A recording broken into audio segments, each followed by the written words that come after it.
उनको नदियाँ पार कर दिया सबने, तड़ी पार। और कितने विषम परिस्थितियों में चुनाव लड़ा है विपक्ष ने, वो पूरा देश देख रहा है, जानता है। 6 महीने से ज़्यादा ये सरकार चलने वाली नहीं। हम कोई पाकिस्तान नहीं है, हम कोई तालिबान नहीं है। हर जगह से आपको प्रभु श्री राम ने विदा कर दिया। वो तो भोले शंकर जी थोड़ा सा दयालु हैं, उन्होंने आपको काशी में थोड़ा सबक तो दिया, आप जीत गए जरूर। पूरा चुनाव मुसलमान, मटन, मछली, मुर्गा, मदरसा, मुगल, मुजरा, इन सारे सवालों पे वो लड़ते रहे। चुनाव हम नहीं जीत पाए तो हम जनता को गालियां नहीं देते, हम उसकी समीक्षा करते हैं। लोकसभा चुनाव पर नतीजों का दौर पे जो चर्चाएं हो रही है वो लगातार जारी हैं और इस वक्त आम आदमी पार्टी के सांसद संजय सिंह जी हमारे साथ मौजूद हैं। इनसे बात करेंगे कि जो नतीजे आए हैं उस पर इनकी क्या राय है। जी संजय से सबसे पहले हम आपसे जानना चाहेंगे कि गठबंधन का ये जो पूरा मिलकर मोदी जी ने शपथ लेने से पहले एक बात कही है कि पूरा गठबंधन भी इतनी सीटें नहीं ला पाया जितनी हम लाए, फिर भी हम जीते और हारने के बाद भी ये लोग पता नहीं क्यों चल रहे। इस पर क्या सीट कैसे हार गए? तो 400 पार जा रहे थे, उनको नदियाँ पार कर दिया सबने, तड़ी पार। तो इसलिए उनका सारा अहंकार चूर चूर हुआ है। और कितने विषम परिस्थितियों में चुनाव लड़ा है विपक्ष ने, वो पूरा देश देख रहा है, जानता है। वरना ये 335 सीटें आती विपक्ष की, जो 235 आई हैं। तो इसलिए ये सरकार ज़्यादा दिन चलेगी नहीं, 6 महीने से ज़्यादा ये सरकार चलने वाली नहीं। उत्तर प्रदेश में सर ये जो नतीजे आए हैं उस पर कहीं ना कहीं सीएम योगी आदित्यनाथ को इसका जिम्मेदार माना जा रहा है, उस पर क्या कहें? अरे भाई, आपने उत्तर प्रदेश की जनता को अपना गुलाम समझ रखा है क्या? गाना गाओगे, जो राम को लाए हैं हम उनको लाएंगे, भगवान जगन्नाथ मोदी जी के भक्त हैं, मोदी जी अवतार हैं, भगवान हैं। तो भगवान ने सबक सिखा दिया उनको। रामपुर हार गए, सीतापुर हार गए, चित्रकूट हार गए, प्रयागराज हार गए, कुशभवनपुर हार गए, कौशाम्बी हार गए, श्रावस्ती हार गए, अयोध्या हार गए। तो अब माँ बहन की गालियाँ दे रहे हैं अयोध्या वासियों को। सर एक लास्ट क्वेश्चन बस, बीएसपी बहुत कम सीट नहीं ला पाई है जैसे कि यूपी से, तो अगर उनका साथ गठबंधन को मिलता तो कुछ और अच्छा हो सकता है। मैं सिर्फ एक ही अनुरोध करूंगा, बीजेपी का साथ छोड़ दीजिए आप, बस। सभी पत्रकार बंधुओं को नमस्कार। इस बार 2024 का लोकसभा चुनाव तमाम तरह की विषम परिस्थितियों में हुआ। एक तरफ प्रधानमंत्री नरेंद्र मोदी जी, उनका पूरा का पूरा मीडिया तंत्र, उनके पास मौजूद संसाधन, इतनी बड़ी सेना, वो पूरे चुनाव में दावा करती रही 400 पार, 400 पार, 400 पार। और आपको याद होगा, मैं पूरे चुनाव में एक ही नारा देता रहा कि जनता कह रही है तड़ी पार, तड़ी पार, तड़ी पार। और जो 400 पार का नारा दे रहे थे, 160 सीटें उनकी कमाई, 240 सीटें आई। पिछली बार की 2019 की तुलना में भी अगर आप देखेंगे तो 63 सीटें उनकी कमाई। ये जनादेश इस देश की जनता ने बेरोजगारी के खिलाफ दिया है। ये जनादेश महंगाई के खिलाफ दिया है। ये जनादेश अग्निवीर के खिलाफ दिया है। ये जनादेश संविधान को खत्म करने की कोशिश और आरक्षण को खत्म करने की कोशिश के खिलाफ दिया है। और साथ ही साथ ये जनादेश कहीं ना कहीं नफरत की जो राजनीति है भारतीय जनता पार्टी की, उस राजनीति के खिलाफ ये जनादेश आया है। भारतीय जनता पार्टी को इससे सबक लेना चाहिए कि अहंकार से हिंदुस्तान नहीं चलेगा, नफरत की बुनियाद पर हिंदुस्तान नहीं बनेगा, मोहब्बत की बुनियाद पर हिंदुस्तान आगे बढ़ेगा। हम कोई पाकिस्तान नहीं है, हम कोई तालिबान नहीं है जहां आप मार काट करके, हिंसा करा के, आपस में भाई को भाई से लड़ा के चुनाव जीतते रहेंगे और देश को आगे ले जाएंगे। नहीं होगा ऐसा। यहां अलग अलग जातियां हैं, अलग अलग धर्म हैं, अलग अलग भाषाएं हैं और यही भारत की खूबसूरती है। हम विविधता में एकता वाले देश हैं और ऐसे देश के अंदर 10 साल में आपने पूरा नफरत घोलने का काम किया।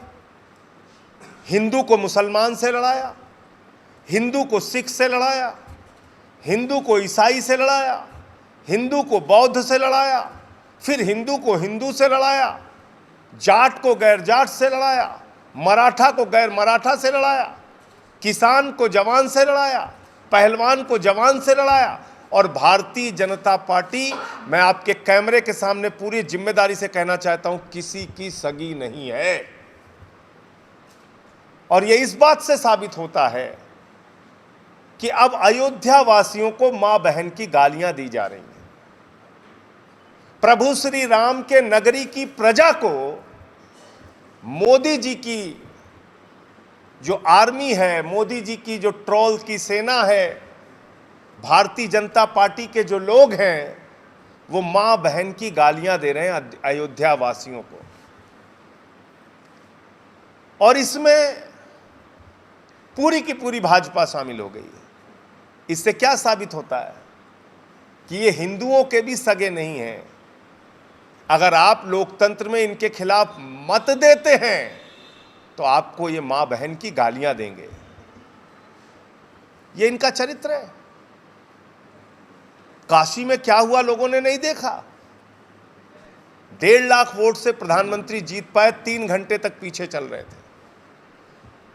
अयोध्या में क्या हुआ, आपने गाना बनाया, जो राम को लाए हैं हम उनको लाएंगे।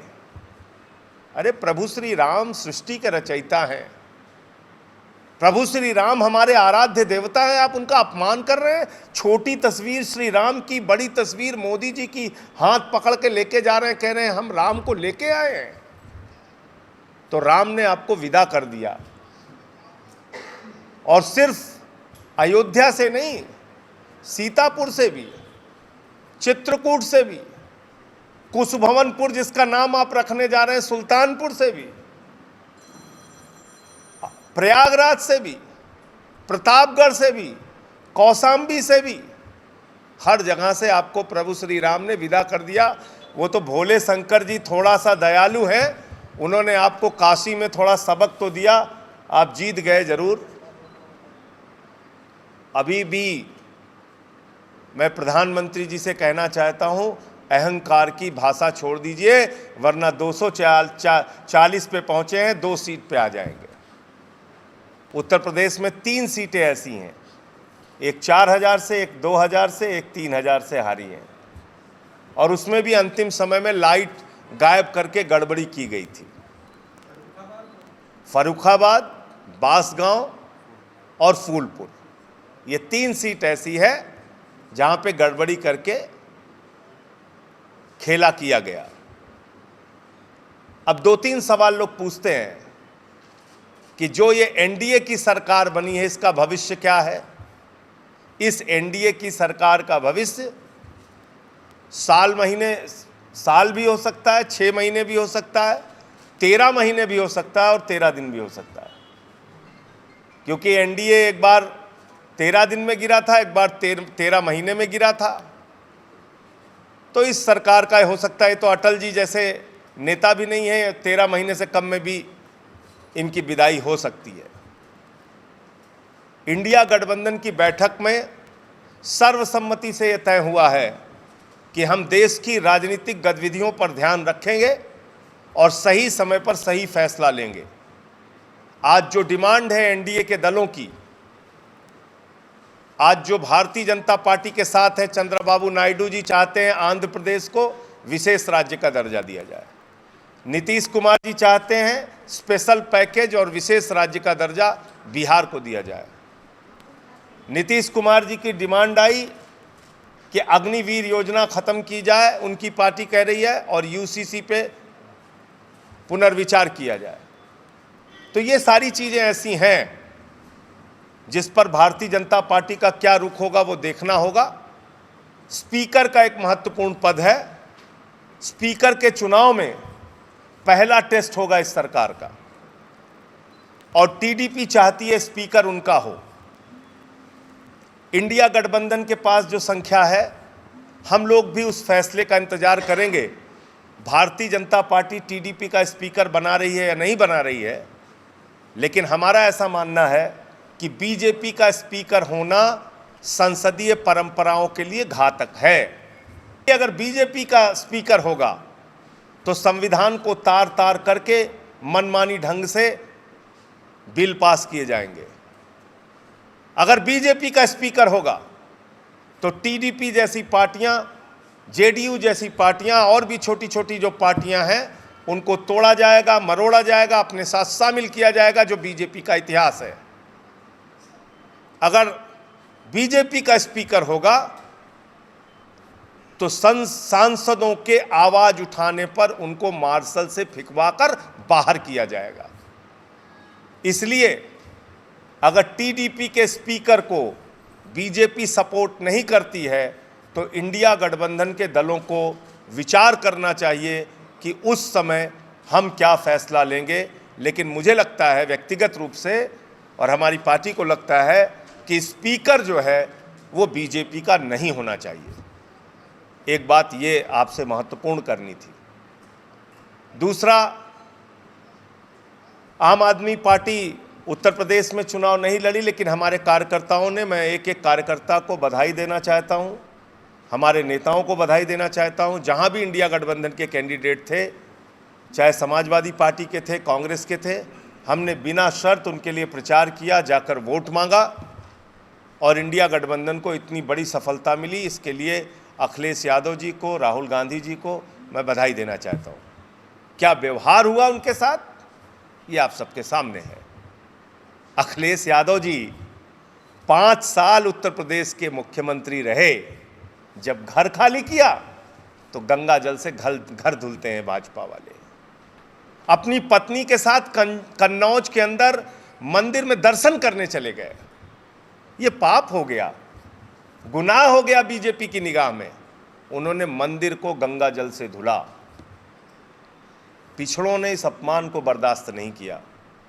आपने ऐसा ही अपमान हमारे तत्कालीन राष्ट्रपति श्री रामनाथ कोविंद जी का किया था, जब मंदिर के शिलान्यास में आपने उत्तर प्रदेश की राज्यपाल और मुख्यमंत्री को बुलाया, भागवत जी को बुलाया, खुद प्रधानमंत्री रहे। तत्कालीन राष्ट्रपति रामनाथ कोविंद जी नहीं रहे, क्योंकि वो दलित समाज से आते हैं। मंदिर के उद्घाटन में देश के प्रधानमंत्री, उत्तर प्रदेश के मुख्यमंत्री, भागवत जी और राज्यपाल जी रहीं, लेकिन राष्ट्रपति श्रीमती द्रौपदी मुर्मू जी को नहीं बुलाया, क्योंकि वो आदिवासी समाज से आती है। पिछड़ों के, आदिवासियों के, दलितों के प्रति घृणा की जो भावना बीजेपी के अंदर बसी है, उसके कारण से लोगों ने यह जनादेश उत्तर प्रदेश में दिया है।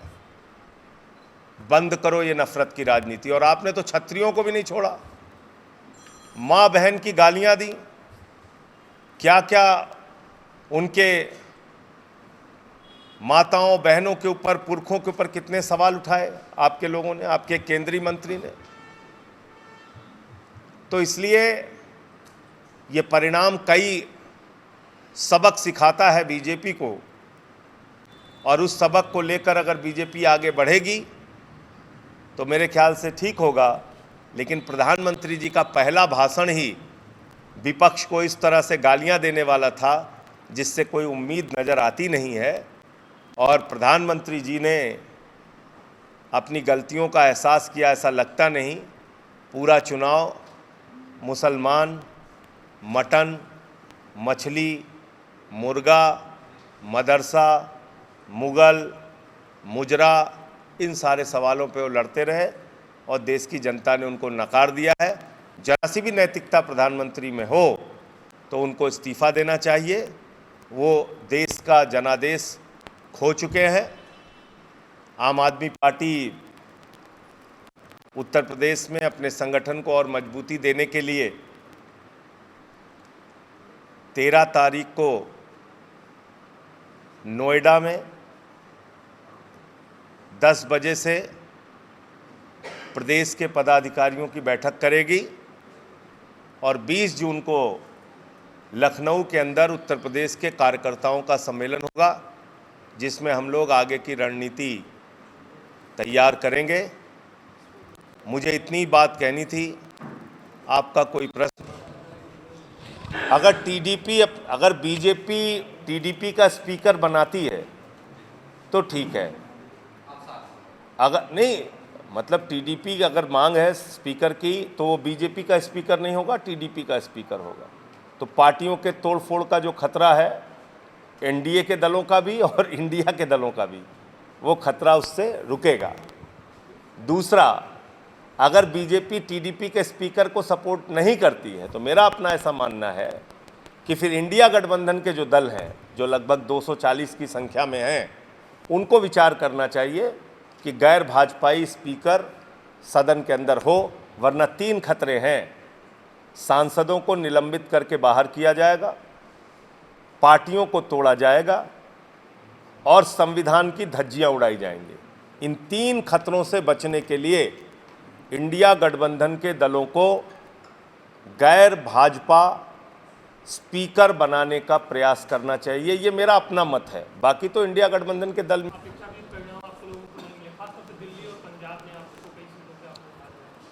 कुरुक्षेत्र में हमारे कैंडिडेट को बहुत अच्छा वोट मिला, दिल्ली में भी वोट मिला, लेकिन हम चुनाव नहीं जीत पाए। और चुनाव हम नहीं जीत पाए तो हम जनता को गालियां नहीं देते, हम उसकी समीक्षा करते हैं। हम हाथ जोड़ के जनता के बीच में फिर जाएंगे, जहां गलती हमसे हुई होगी हम उसको ठीक करेंगे। जो जनादेश जनता ने दिया है उसको हम स्वीकार करके आगे बढ़ रहे हैं। पंजाब में हमारी 3 सीटें आईं, 2-3 सीटें हम क्लोज फाइट में हार गए, लेकिन ये चुनाव है। चुनाव का जो भी परिणाम आए उसको सहर्ष स्वीकार करना चाहिए और उसके हिसाब से फिर आगे मेहनत करना चाहिए, काम करना चाहिए। अभी पार्टी का कार्डर बढ़ाने पे काम करोगे, तो आप आने वाले समय में इंडिया गठबंधन के साथ आप लोग काम करोगे कि इंडिपेंडेंट पार्टी को? देखिए, पार्टियां तो अलग अलग अपना संगठन बनाएंगी, वो चाहे कांग्रेस हो, चाहे समाजवादी पार्टी हो, चाहे आम आदमी पार्टी हो, या और भी जो कम्युनिस्ट पार्टियां हैं। लेकिन जब चुनाव का मौका होगा तो उसके हिसाब से निर्णय लेंगे, मिल बैठ के तय करेंगे।